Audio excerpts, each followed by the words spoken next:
Welcome to another episode of The Brand Called You, a podcast and podcast show that brings you leadership lessons, knowledge, experience, and wisdom from thousands of successful individuals from around the world. We are now in season 4 with over 1,300 recordings, which are being viewed and heard around the world. I am your host, Ashutosh Garg, and today I'm privileged to welcome a very, very accomplished individual from Los Angeles, USA, Mr. Jacob Pacheco. Jacob, welcome to the show. Hello, thank you all for having me. So happy to be here. Thank you. Jacob is the founder of Prone to Ride. He is a speaker on topics like turning adversity into assets. He's a content creator, an entrepreneur, a model, a speaker, a professional surfer, and he also adapts to life with cerebral palsy. Jacob, you've had an amazing journey. Let me start by asking you, tell me about this journey. That's a great question. The beginning of the journey always starts with one step at a time. Unfortunately, when I was born, we had a complication at delivery that essentially choked me when I was being born. And as a result of a lack of oxygen to the brain, you kind of got cerebral palsy added to that mix.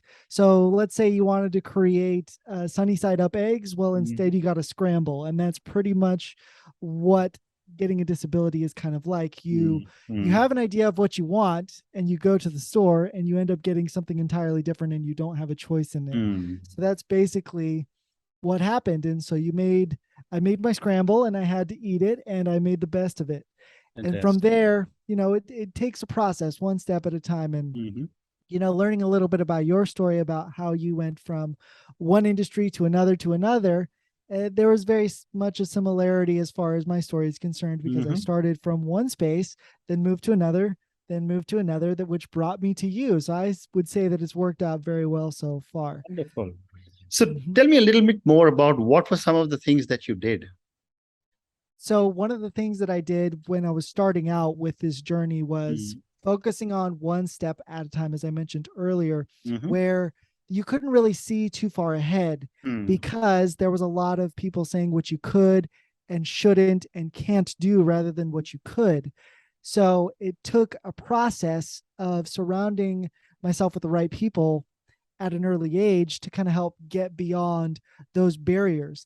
But as a child, you don't really have the choice of choosing who's around you, but you can learn to spend time with the people who support you most and push you to greater limits. And I was only 8 years old at the time.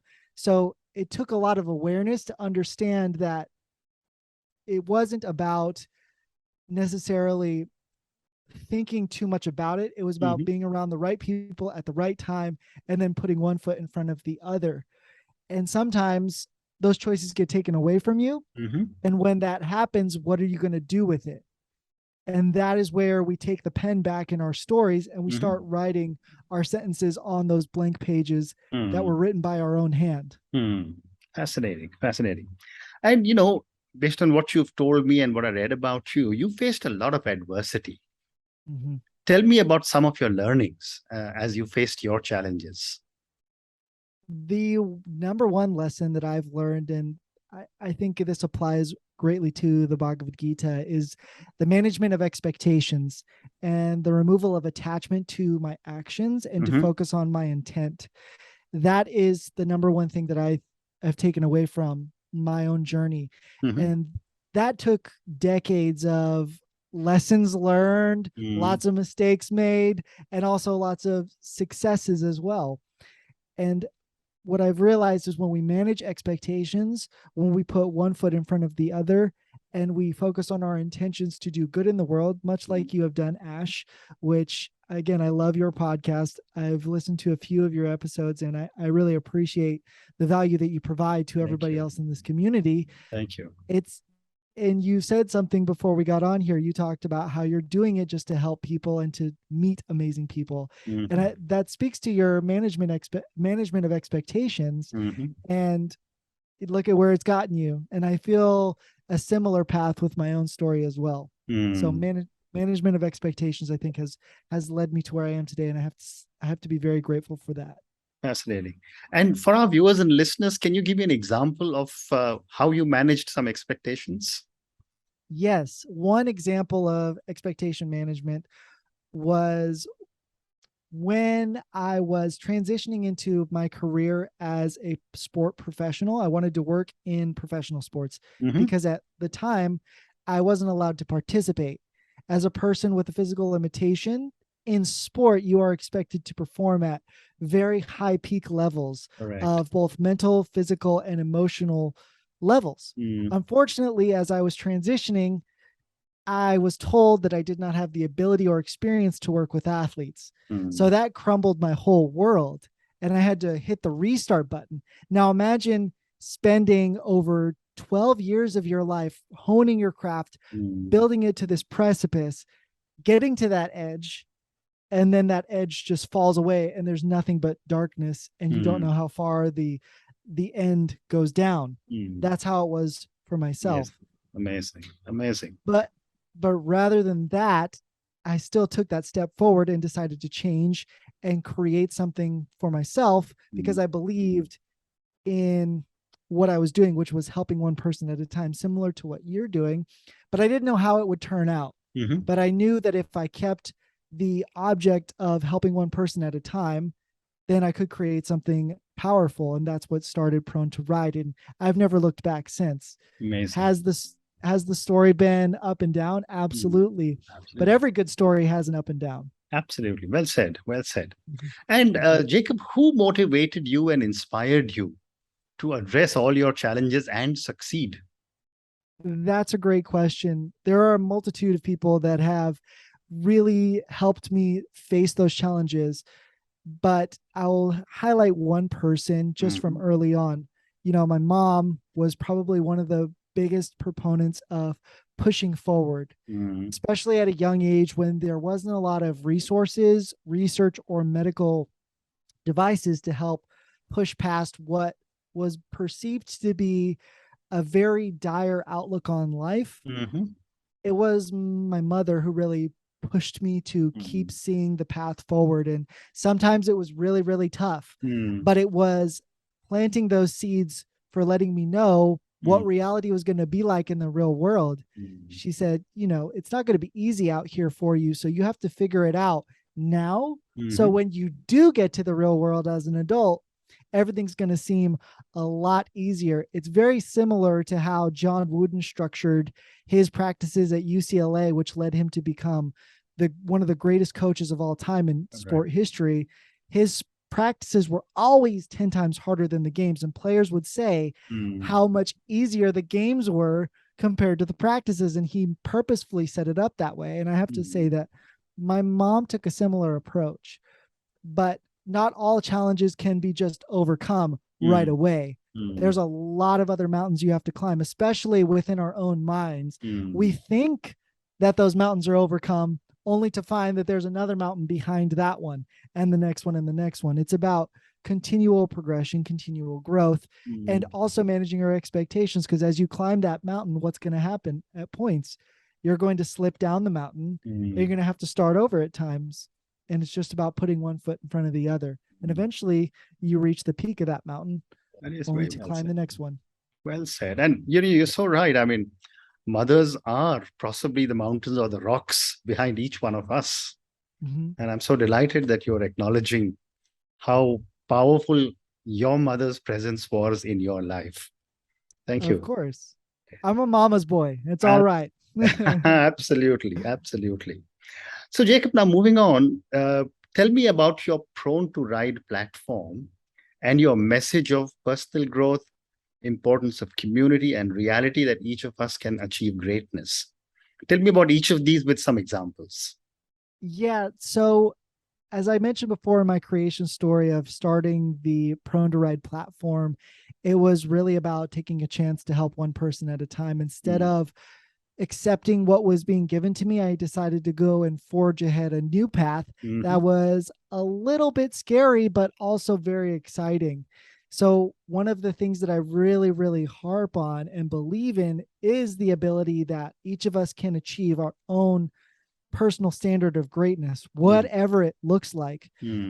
Something that Morgan Housel said in his book, The Psychology of Money, he says that perspective is extremely powerful. What you see as maybe not so great for your life might be the best it ever becomes for someone else. So your situation needs to be put into perspective. And that's something that I truly believe in. So if you have goals set for yourself and you keep moving towards them, no matter what, even if it's small or big, they all matter. And it keeps building up your own personal sense of accomplishment, of fulfillment and purpose. And I think we all seek to have some type of purpose and peace in our lives. And I wanted to channel that into building a better community, because we're not here for a long time and we have to make the most of what time we do have. And it's better to take care of others around us in order to uplift our communities and to make our lives better, not just for ourselves, but others around us. So I made it a point to go out into the community, to do lots of nonprofit work, to always be available to those who are in need, and just be an open line of communication, and also give a hug anytime someone needed it, whether it was virtual or physical. Well said. Well said. And how do people reach out to you to seek your help under your Prone to Ride platform? I'm available on all social media platforms, on Instagram, on YouTube, on TikTok. You can find me at pronetoride.com, Prone to Ride on Instagram, Jacob the Stoked Surfer on TikTok. And I like to do lots of funny voices to make people laugh and enjoy themselves, and sometimes Jacob David Attenbutter comes out of the woodwork, and I like to do, these really cool voices just to put smiles on people's faces. Terrific. So, but before I get to my next question on modeling, I'd love to hear some of those voices. Oh, sure. Okay. Well, let's do Jacob David Attenbutter reporting live from the concrete jungles of Los Angeles. And I'm sitting here talking to Ash from The Brand Is Called You, a fantastic podcast talking about wisdom and leadership. And I'm absolutely ecstatic to be talking to you. Fantastic. Fantastic. Thank you. So my next question to you, Jacob, is what got you involved in modeling? And please share some anecdotes. Modeling, that is a good question. It was just by chance. I was at a fashion brand's stand, examining their footwear as an adaptive client, and I had a person come up to me who asked me what I thought about the shoes, and I answered him very honestly, and he immediately stopped what he was doing. He was like, hold on, hold your thought, let me get a notebook. And he started writing down a bunch of notes, and he said, what are you doing in a few weeks? I said, surfing. And he said, well, I would like to hire you as a model for our clothing brands. And a few weeks later, we were up in a studio taking photos of clothes. And I come from humble backgrounds. I've done telemarketing, I have dug ditches, I have worked in 100-degree weather. So comparing that to taking pictures in a studio in LA, nothing compares. So I made sure to make it a really fun experience for everybody involved. I would just say to the photographers at some points, I'd be like, hey, guess what? And they would respond, what? I'm like, we're taking photos of clothes in Los Angeles. It's great. And everybody would just laugh because it's just about having fun. Absolutely. And yeah, when it comes to anecdotes as far as modeling is concerned, it's just a lens. Smile. Take it one step at a time. That's something that I always tell myself, is one step at a time. Fantastic. Fantastic. My next question to you is on surfing. You told the guy who offered you a modeling job that you are going to be surfing the following week. What made you become a professional surfer? And what have been some of your lessons? Surfing is a lesson teacher. What I believe wholeheartedly is nature builds equity. It's an equalizer across humanity. Nature doesn't discriminate. It just is. And it's out there and it's willing and available to you to experience. Surfing is the combination of both controlling the uncontrollable. Mm-hmm. You think you're in total control on the wave, but the ocean has a mind of its own. And you can only just harness that energy and that power for a few split seconds. As an engineer, I'm sure you can understand that the anomalies of energy and force, and how we think we can control something, but reality is we're all just flying by the seat of our pants. Correct. Correct. And that's similar to surfing.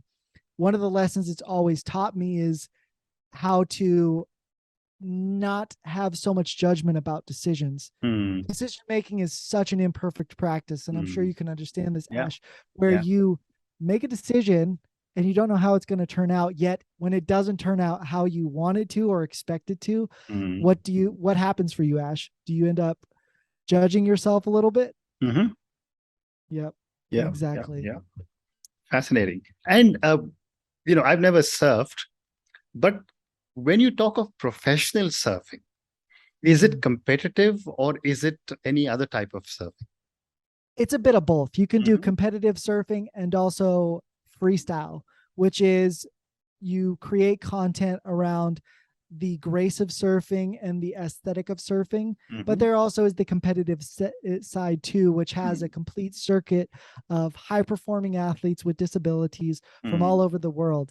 And we're attempting to bridge that gap between adaptive and non-adaptive to showcase that inclusion isn't just one aspect of society. It actually is a universal concept that applies to everyone. And I personally want to build that bridge of connection between communities to understand that it's about all of us, not just one of us.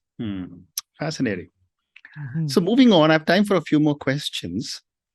Given the amazing things that you have done in so many different areas, what would you say are 3 key milestones in your life or your career? That's a great question. I want to provide one milestone, but I want to hear from you too, because I really respect you and what you have done. So one milestone that I would say is keeping promises to myself. Okay. So I made a promise to myself when I was 8 years old. Yeah. When I climbed Machu Picchu as a kid, yeah, I couldn't do it on my own. So my dad had to help carry me through the entire park because it wasn't accessible. Yeah. So 20 years later, I made a promise to myself at 8 years old that I was going to come back and I was going to climb it on my own.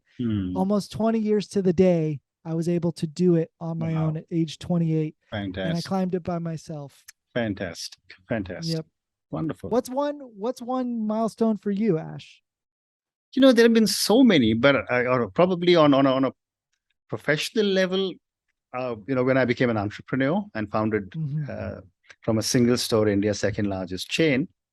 And, I've had many milestones personally, but I think the biggest milestone that I see was 3 weeks ago when we had our first granddaughter. Congratulations. Those are 2 key milestones for, personal and professional. That's beautiful. That's beautiful. I'm glad that they are healthy. Absolutely. In I'm Singapore. Sure going to be a great, awesome. Wonderful.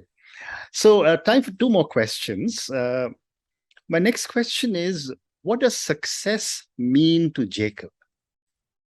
Ooh. Success means to me the ability to look myself in the mirror and be happy with everything that I have done up to this point. And also having the ability to forgive myself for all the mistakes that I have made, mistakes, quote unquote. And that is very powerful. I think that guilt and trauma have a powerful propensity to stop us in our tracks and stop our progression forward as human beings. And when we can lead with compassion and forgiveness and love, I think that power to expand beyond those limitations is limitless. So that's what I would say is Fascinating. Something that's super important. Fascinating. And my last question to you now, Jacob, and this is for the many, many people who will listen to our conversation. Right. What would you say, based on your amazing experience, are 3 lessons you would want our viewers and listeners to take away? Okay, so the 3 lessons I would love for others to apply is number one step at a time. Don't look too far ahead and don't look too far back. Stay in the moment. The second one is manage your expectations and try not to be too attached to your decisions, because you will reap whatever you sow if you attach yourself to those decisions. Focus importantly on the intent that you lead with. And I guarantee in some form or fashion, those things will come to pass in one shape or another. And the third and final thing is lead with love and lead with forgiveness, because none of our hands are clean. And as long as we understand that we are all fighting our own battles, it leads to a lot more compassion and empathy and connection between all of us. And it leads to a better tomorrow. Fascinating. Pacheco, on that note, and some of your amazing thoughts, especially the three that you just talked to me about, which is take it one step at a time, manage one's expectations, and lead with love and forgiveness. And something that you said a little earlier, which is to keep promises to oneself. Thank you so much for speaking to me. Thank you for being a part of the brand called You, and good luck in everything that you're doing. Thank you, Ash. I appreciate it. And thank you for having me. Thank you for listening to the Brand Called You videocast and podcast, a platform that brings you knowledge, experience, and wisdom of hundreds of successful individuals from around the world. Do visit our website www.tbcy.in to watch and listen to the stories of many more individuals. You can also follow us on YouTube, Facebook, Instagram, and Twitter. Just search for the brand called You.